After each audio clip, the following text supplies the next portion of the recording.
Hello, hello, everyone. Welcome, welcome.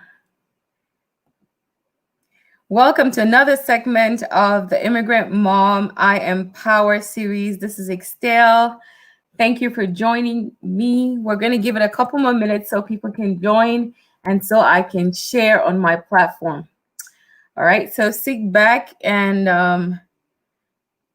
hold on while we share this and people can join us.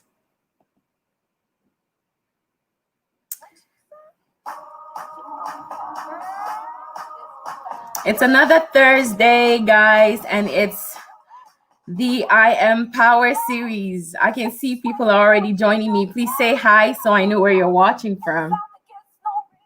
We're going to give it a couple more minutes for people to join. Please share on your platform. Let me do that right away.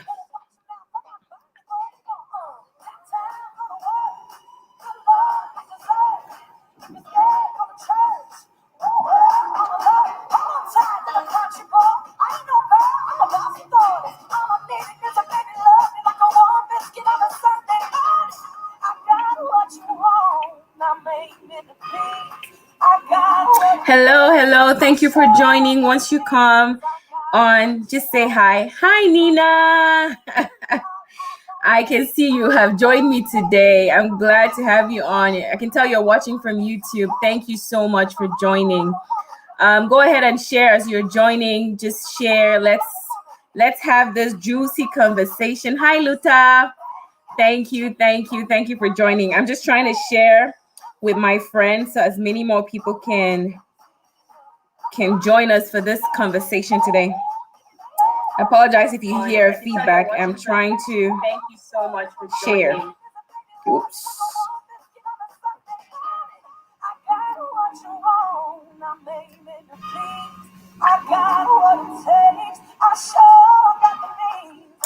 Hi. We're gonna give it a couple more minutes before we start, and please just share on your timeline so many more people can join us.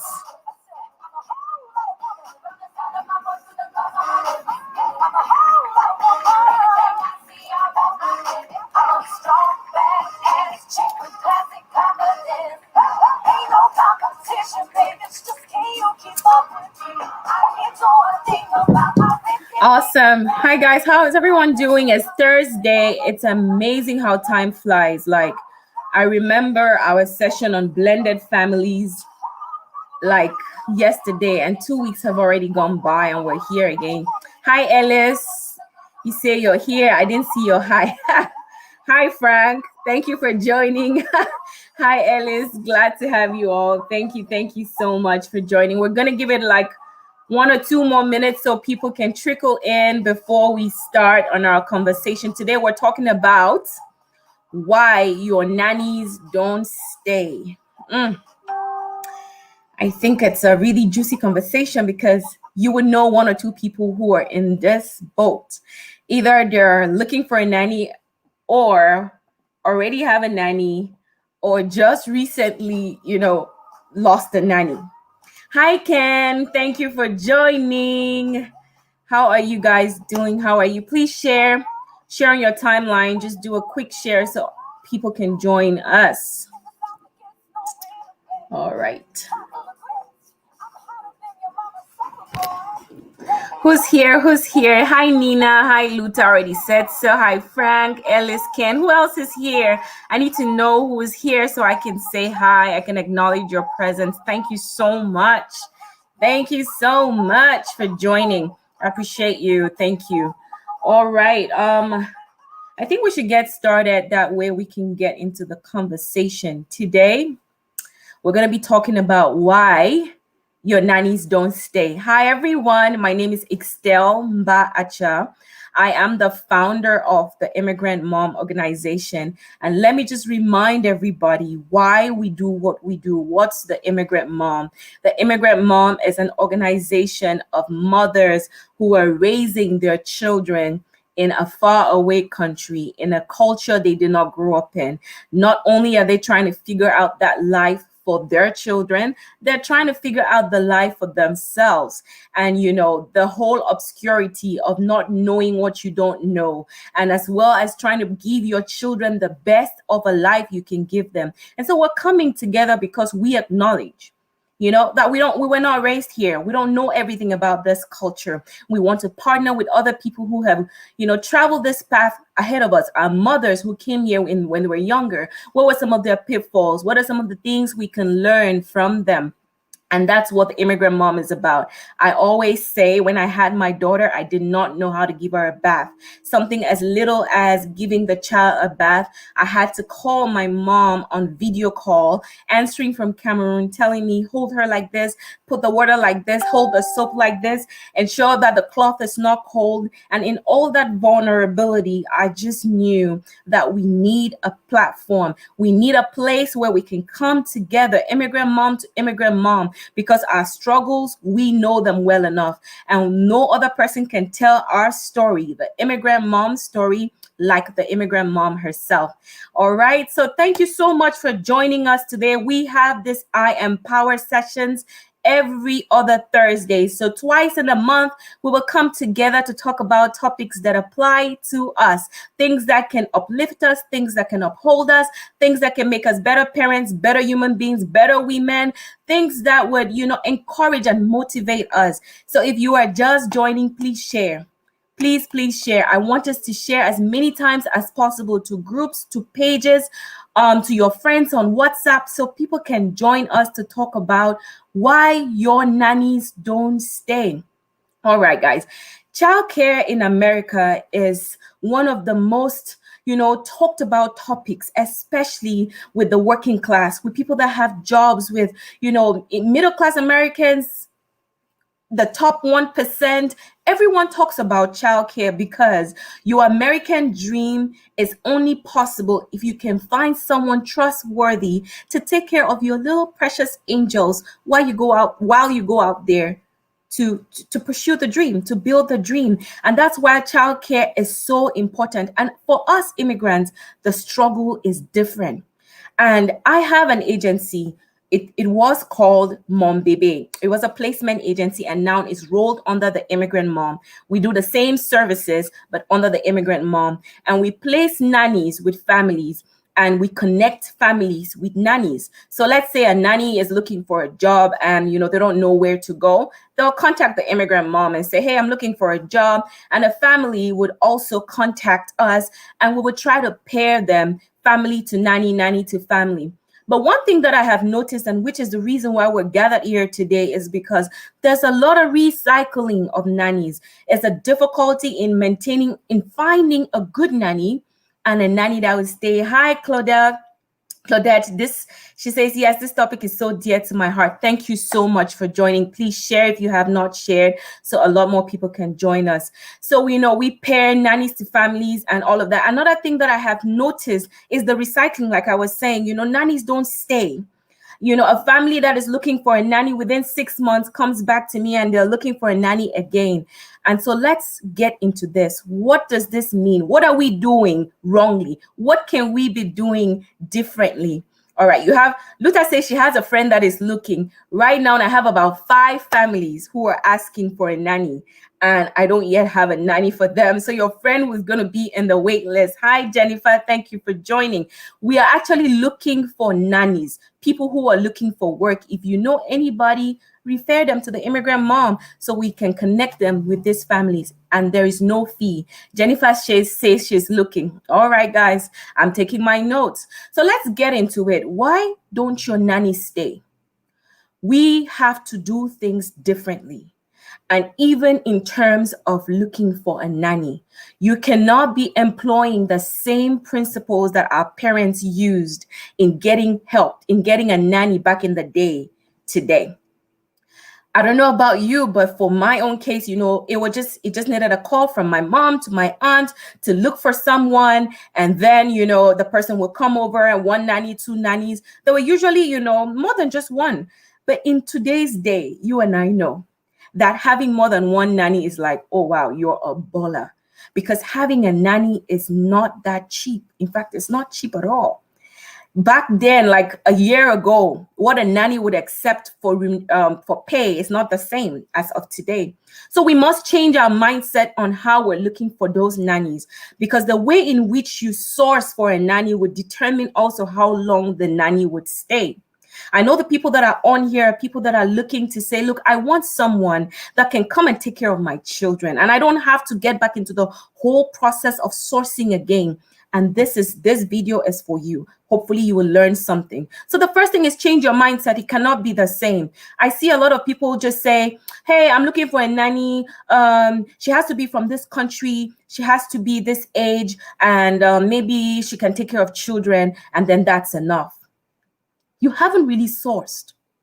So you're changing your mindset. At the same time, you're changing your tactic of sourcing for a good nanny. It's not just about, their age, their tribe, but you want to ask them further questions about their interest in childcare. Oh, you don't know?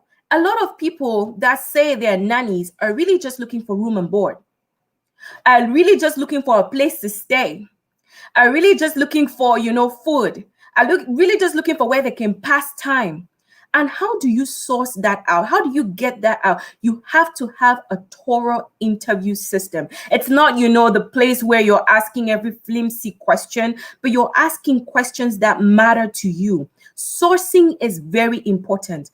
Ask people in HR. They'll tell you when they're looking for talent, they go to certain places. That's why you see, top ranking universities go to like the Harvards, they go to the Ivy League schools when they're looking for certain kind of people, because how you source determines the value that that person will bring to your home. It's not just enough for her to tell you her age, her country, and to tell you, that she has children of her own, for you to say, okay, all right, then come over and start working. If that's what you have been doing, no doubt you've been kissing a lot of frogs looking for a prince. Your sourcing needs to get deeper. Ask for references. Let us ask for references. There is a reason why when companies want to hire you, they ask you for references.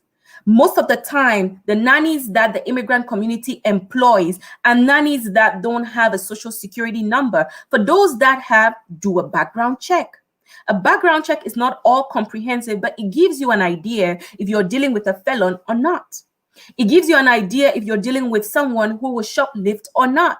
It gives you an idea if you're dealing with someone who has been everywhere or, has had a drug problem or not. But if she does not have a social security number and you cannot do a background check, ask her for her references. What are your references? That's a very important question to ask. I see people, take references, and this is what they do. Hello? Do you know Auntie Aggie? Okay. She worked for you. Okay, she took care of your children. Okay, all right. Auntie Aggie, you start on Monday. No, what did you just do? You did not ask the reference open-ended questions. If you're taking notes, this is the perfect time to take down your notes. You must ask open-ended questions when you're talking to the reference that your nanny or potential nanny has provided to you. You want to ask questions like, how was she taking care of your children? Let them talk. Let the reference talk, because you and I we know that sometimes we cook up those references. We go to our friends and say, oh, there's a job that's on the way. Please, they'll call you. When they call you, tell them that, I took care of your 5 children and I bathe them every night. And so there's a way you would listen attentively to what the reference is saying to be able to catch whether they're just spitting out stuff because they want you to hire their friend, or whether their friend really has the experience that they have claimed that they have. So sourcing is important, referencing, and if you need those open-ended questions, because I know some people are saying, oh, Igxtelle, I'm not used to this. I don't know how to do this. That's why we have the Immigrant Mom. That's why we offer that service to help you source and also help you call the references. So we ask those questions that matter. How was she taking care of your children? And then listen. Then ask a question about, what's her temperament like? And then you listen. I'm telling you, moms, we have that thing in our instinct where we're able to catch bullshit from a distance. We're like, This person does not know what they're talking about. Your references are key. Use them. Ask for 3 references, 4 references. Now let's go to the next point. So let's say you have sourced, you have gotten a good candidate. What's the next step? The next step is onboarding. And this is where I see a lot of people making a lot of mistakes. They're not properly onboarding. Now, before we go into onboarding, let me say this. If you don't properly source, onboarding makes no sense. Because if you take a bad potato and you boil it for 12 hours, it doesn't make it good. So everything that we are sharing now has to do with a candidate that you believe has potential. If it's someone you have not done no background check on, no references, you just ask those questions, oh, how old are you? What country are you from? These things don't matter because you're going to be boiling that potato for however long and the badness is still in it. And people will say, oh, Igxtelle, I don't have time. Look, I just got a job. I need these children to be with someone so I can go get my job. Well, the price you'll pay for that is that you'll kiss a lot of frogs. You'll be introducing so many nannies to your children. Every quarter you have a different nanny. So source well. Take your time. Outsource the activity to another agency, to the immigrant mom if need be. Let someone do the sourcing for you so you get a good candidate or a candidate that you can bet on that you will do a proper onboarding for. Moving on to the next, onboarding. Think about the way things are done here. Let's just think about our companies where we work. You know, when you start working at a company, they have this whole training, new employee hire orientation. You have the whole onboarding process. Why do we think that companies invest their time into things like that? Because recruiting is the easy part. Recruiting a nanny is easy. Retaining the nanny is the hard part. And that's why we're here to talk about today. Retaining talent. Anybody in HR would tell you, recruiting is easy. Retaining is the problem. So a company's effort to retain starts from day one. Let me say that again. A company's effort to retain talent starts from day one.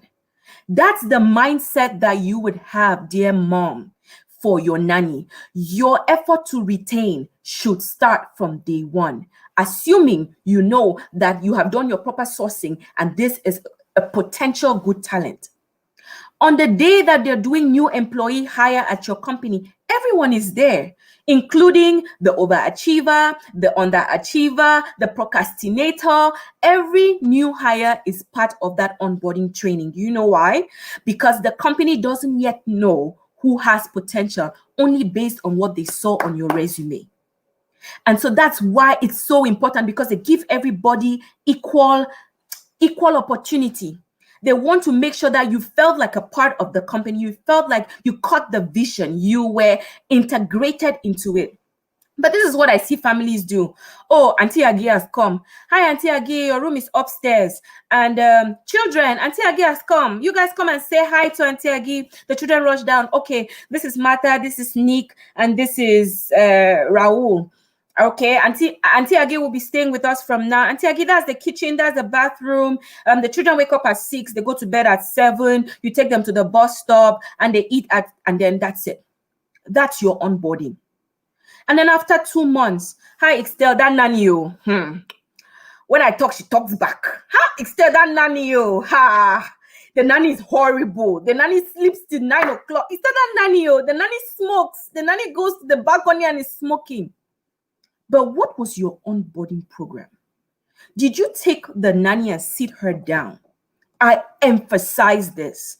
You must have an onboarding where, you sit them down and discuss the rules of your house, the policies of your house, the consequences of breaking the rules of your house, incentives, and what the landmarks of achievement that would attract the incentive that you have set out for them.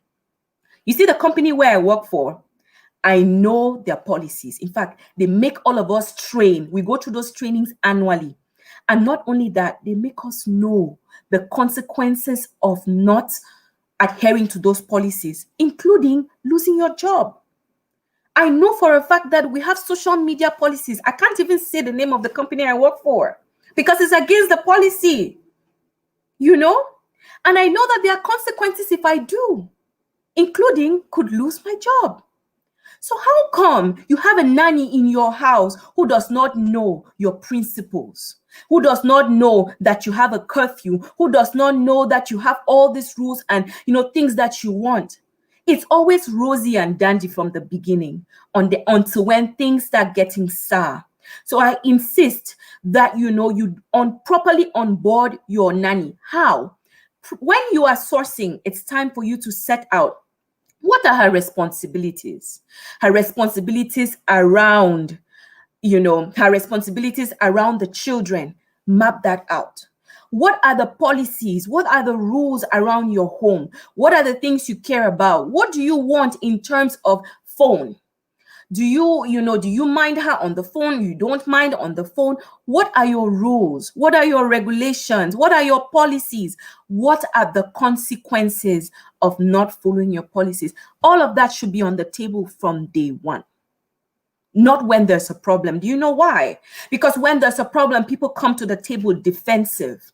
At that time, we're doing damage control. It's no longer, at that time, we're trying to save a scenario. Meanwhile, if you had put it out from the onset, this lady knows what she's getting into. Onboarding is very important. Setting out your rules, setting out the consequences. Also, letting her know what you consider as an achievement, a landmark. You have hired this woman. It's been 6 years. She's still on the same pay rates that you brought her in with.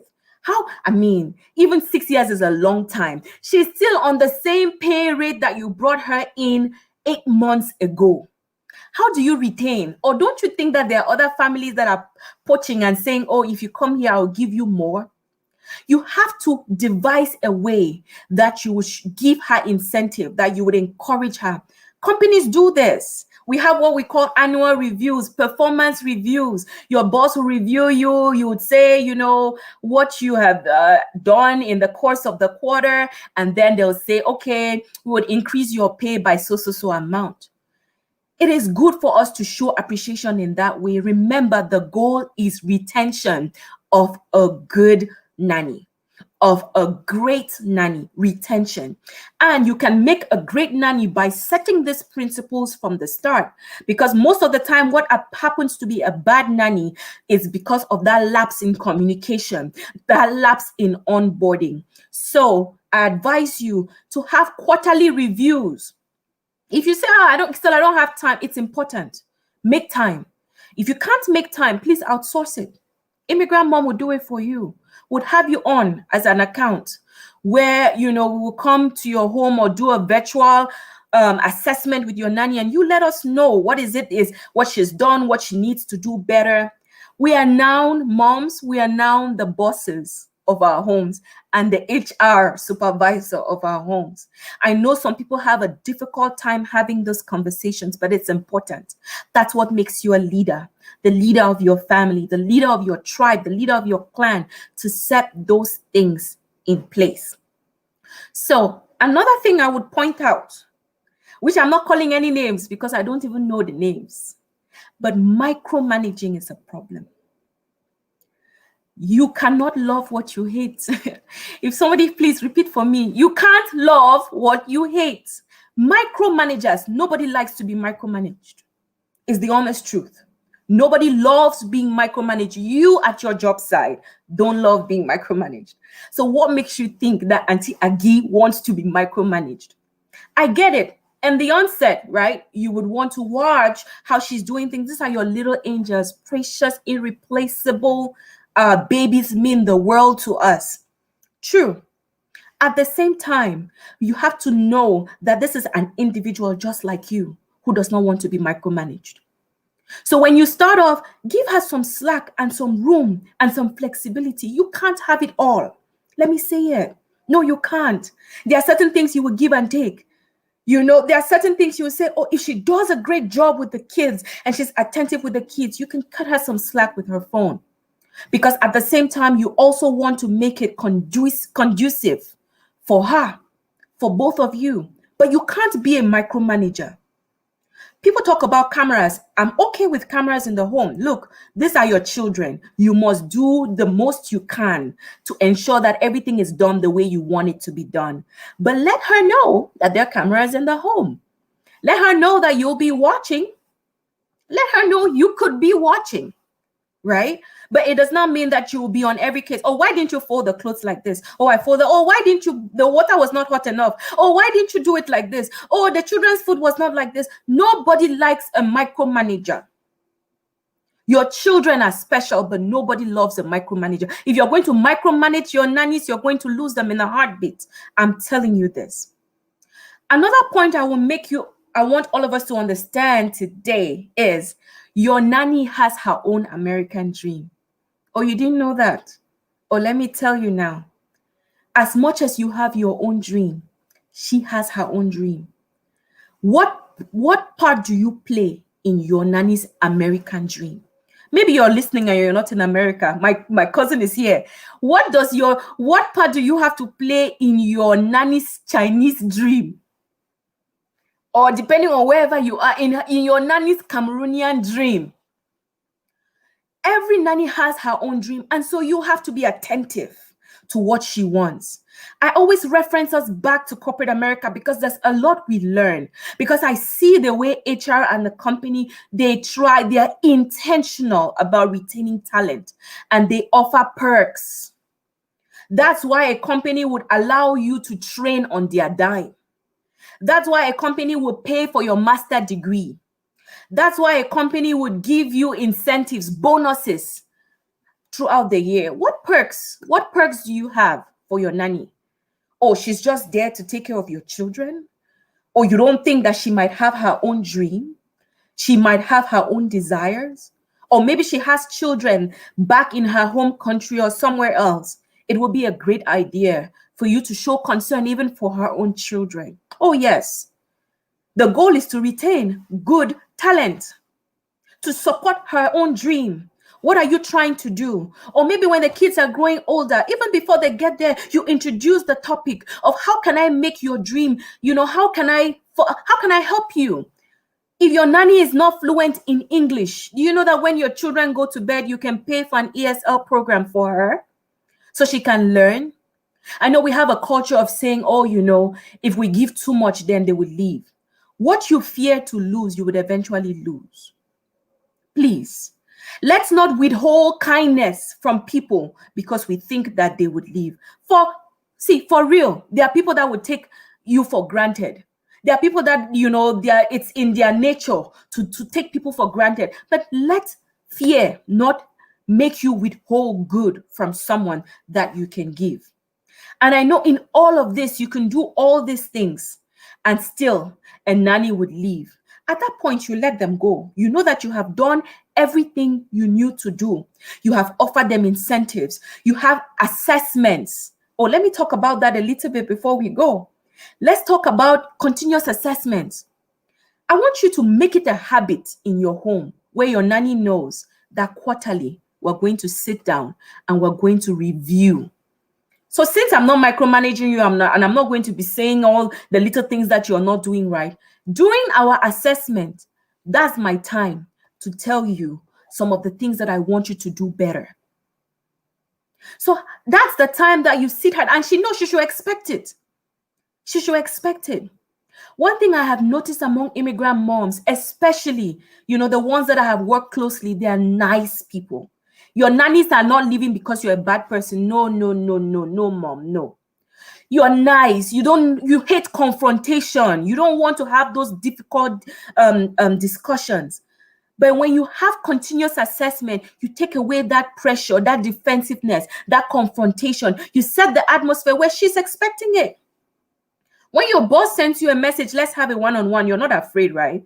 Because it's a meeting, it's a scheduled meeting that comes up. It's not because they have seen something that they're trying to fire you on. They just want to know, how are you doing? How can I support you? I think you should do this better. Let's do the same with our nannies. From day one, from the onboarding, they know that, okay, we're going to have continuous assessments. And also, let them tell you what they want. My boss would always, after he's told me everything he's told me, he would say to me, so Igxtelle, do you have any feedback for me? Oh, that's my time also to say, oh, I didn't like when this happened. Oh, I think that we can do this better. Corporate America, I never say I didn't like. I would say, it was great, but I think it can be greater. I've learned that politics very well. I would say what I want. That's an opportunity for your nanny to now tell you, oh, I think it will be better for us to communicate like this, or create that atmosphere where she can give you feedback. Like I said from the onset, we're changing the mindset that we came from. A lot of you can attest to the fact that the mindset back home is that a nanny is inferior. Out here, no. They are professional nannies. So there are people that's their source of living. They are not inferior to you. If you think your nanny is inferior to you, you are part of the problem. Your nanny is just like you, for walking her American dream, fighting to build her American dream. She should be able to give you feedback, and you should be able to take it and say, how can we make it better? Or maybe we can, or maybe we cannot. And we walk through it. The last part, let me see that I'm not missing anything, is that, the rules. What rules are you setting? Don't talk back. It's very important. Please, let's think broadly. As a lawyer, I've seen that a lot of times we anticipate problems only after the problem has happened. So you want to ask yourself questions, or ask yourself questions like, what wouldn't I like? I've seen scenarios where the nanny talks back. I've seen scenarios where the nanny says, I will not eat this, I will not eat that. Dietary restrictions. You want to ask those questions from, what are your dietary restrictions? What is it you don't eat? What do I need to be doing different, to be buying differently for you? So you ask those questions from the get-go. And in all of this, I would tell you guys, we could do all this. We could do all these things that Igxtelle of the Immigrant Mom is suggesting. And still, a nanny after 3 months will say she wants to leave. A company would tell you that they would rather not hold on to a talent that doesn't want to stay. Having done everything, and your nanny still wants to go, let her go. Because there's nothing as dangerous as having someone at your home who doesn't want to be there, who feels that she's being kept there against her will. It's not a good thing. So you let them go. There's a process where if you want the immigrant mom to take care of that, we can. But even from the onset, a lot of us have businesses, our ching-ching business, our puff-puff business. Your nanny needs to sign a non-disclosure agreement from the start. So as she's leaving, she doesn't carry your trade secrets with her to somewhere else or start a business by herself, because she knows that there are legal consequences to that. The process of hiring good talent, maintaining good talent is not as simple as where we came from. And so we have to do things differently. Another thing is, if you have worked with a nanny, please give her a good reference if she deserves one. And also know that here at the Immigrant Mom, we would ask about her reference of you. What kind of boss were you? We're in the process of creating a pool where, we have a pool of nannies where you send us the information and everything. Claudel says no hostage situation. No hostage situation at all. We have a pool where, we have a list of nannies. And, as immigrant moms, we can always leverage that. That's why we're here for each other. Now, if you don't want to go that route, you want to go, daycare, that's an option. You can pay for daycare and put your children there. Most daycares, please, don't put your child in a daycare that is not accredited. Dear moms, don't make that mistake. Don't put your child in a daycare that's not accredited. Anything can happen, even if it's as cheap as anything. You see, even people that have daycares in their homes, the state requires them, at least Texas, I don't know about other states, but Texas requires them to be accredited. Don't put your children in a home that has not been inspected and accredited, just because you really need to go to work and all of that. Let's take time.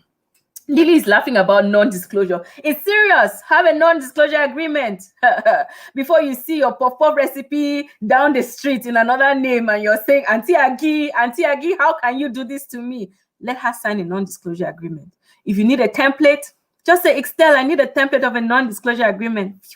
I'll send it to you. Let's take time to ensure that we're putting our children in institutions that are accredited, or putting our children in home daycares that are accredited. You can also decide if you want to pool. There are people that they call it nanny pool. So, the nanny is at with this family for this period of time and then moves over to this family and they both share the cost. Those are all things that, you can get into in agreement or negotiation with the families, and you can do that. So guys, I hope this was helpful. Nisi says she likes the non-disclosure agreement. I hope this was helpful to someone, and that, we would hopefully, when the borders open, because I'm telling you, the demand is so high, I can't lie. Like the number of people that are looking for nannies and the availability of the nanny. And then the pricing, that's even something I didn't want to go into it, because everybody knows their pocket. You can't enter another person's pocket. But the pricing is changing. $800 a month used to be what it was in 2017, 2016. Extremely difficult to find that nowadays. And even when you do, it's usually a family member doing a favor for you and all of that. So even as we navigate these waters, please, reach out if you need the document, if you need an onboarding template, if you need open-ended questions, if you need a non-disclosure agreement. Let's do these things. Be intentional about retaining your nanny. Any questions? I'm going through the comments now to see if there are any questions. Oh my goodness. Employers would always never agree they erred. Give her all the work and then take the glory of the neat house. Then you ill-treat her, especially in Cameroon. Oh yes. So what Cynthia is saying, very important point, CY. Thank you for bringing it up. I forgot to say, but through your comment, I'm able to, remember what I wanted to say. Let's not be so easy to critique. Your nanny is doing wonderful things in your home. She doesn't know. You have never praised her, not for 1 second. But all your family knows that, oh, she sleeps and snores. She does not put the toilet seat down. She does not wash the glasses. She eats like this. Everybody knows that. But the little things that she does that you appreciate, you have never mentioned. We can't function like that. We can't. We are employees or business owners somewhere. So you want to treat your nanny like you want to be treated, in all honesty. Meaning that it's okay to tell them, thank you. When you woke the children up early today, I really appreciated it. Give them some, credit. That way, they're encouraged. I believe that Thanksgiving and, praise encourages more of the same kind of behavior. So I encourage you guys to do that. Natalie says, very informative. I really like this. Thank you so much for joining, Natalie. Yes, having a nanny makes you an employer. The yes person in me struggled with this with our first nanny. I totally understand. Claudel is saying, wanting to please at the same time, not wanting to be confrontational. We all face that. But, this is your empire, your home, your unit, you are the boss here. If you don't take a stand, if you don't put your foot down, nobody else will do. And I encourage you to put your foot down from day one. Don't put your foot down, down the line when things are really bad. From day one, when she's smiling, happy, Auntie Agi and everything, that's the time to sit her down and say, Auntie Agi, the day you mess up, this is what will happen. You're saying you're smiling, or she's happy and all of that. But guess what? She has it in her mind. When you guys have your reassessments, she'll be thinking about that. All right. Claudel says, good stuff. I wish I knew this 4 years ago. Now, oh, look at this. They have contract, probation, incentive, and reviews. You are the MVP. You see this? Someone is already implementing these things that I'm sharing with you. They have the contract, they have the probation, incentives, and reviews. Very great. I mean, that's a good system you guys are putting out there. Thank you guys so much. Word of the day. Yes, Jenny says word of the day is onboarding. Please, please, please outsource onboarding if you cannot do it. But it's very important.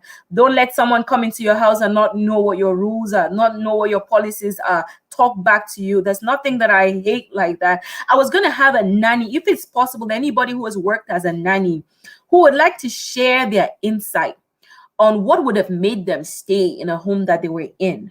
we would definitely love to hear, because, we can always say things from, the other side.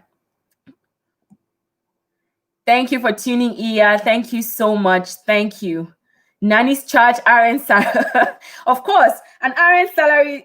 Nisi says nannies charge RN salary these days. Oh, they have an American dream. You didn't hear that? They have a Chinese dream. They have a Cameroonian dream. They have their Nigerian dream. They too have to build their houses. They too have to buy their cars. They too have to get their paperwork or whatever they're working at. Let's have those discussions so you know who's in your home. Okay, you want to take care of the person that is taking care of your children. You can't just treat them anyhow. I remember this lady, I'm not going to call names because that's not the purpose of this. But in one of the homes that I staffed a nanny, the lady didn't treat the nanny well.